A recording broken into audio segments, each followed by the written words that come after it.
لام ميم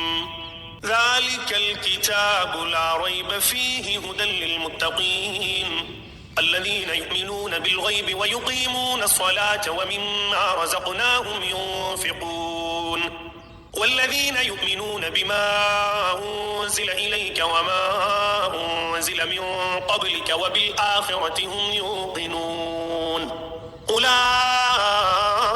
على هدى من ربهم وأولئك هم المفلحون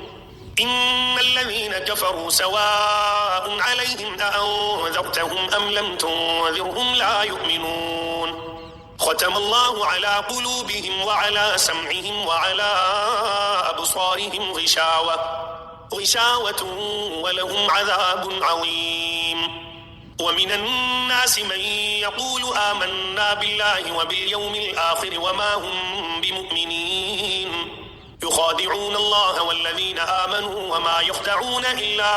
أنفسهم وما يشعرون في قلوبهم مرض فزادهم الله مرضا ولهم عذاب أليم بما كانوا يكذبون وإذا قيل لهم لا تفسدوا في الأرض قالوا إنما نحن مصلحون ألا إنهم هم المفسدون ولكن لا يشعرون وإذا قيل لهم آمنوا كما آمن الناس قالوا أنؤمن كما آمن السفهاء ألا إنهم هم السفهاء ولكن لا يعلمون وإذا لقوا الذين آمنوا قالوا آمنا وإذا خلوا إلى شياطينهم قالوا إنا معكم إنما نحن مستهزئون الله يستهزئ بهم ويمدهم في طغيانهم يعمهون أولئك الذين اشتروا الضلالة بالهدى فما ربحت تجارتهم وما كانوا مهتدين مثلهم كمثل الذي استوقد نارا فلما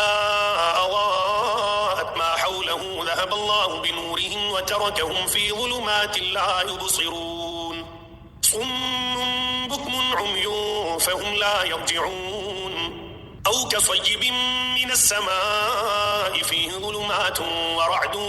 وبرق يجعلون أصابعهم في آذانهم من الصواعق حذر الموت والله محيط بالكافرين يكاد البرق يخطف أبصارهم كلما أضاء لهم مشوا فيه وإذا أظلم عليهم قاموا ولو شاء الله لذهب بسمعهم وأبصارهم إن الله على كل شيء قدير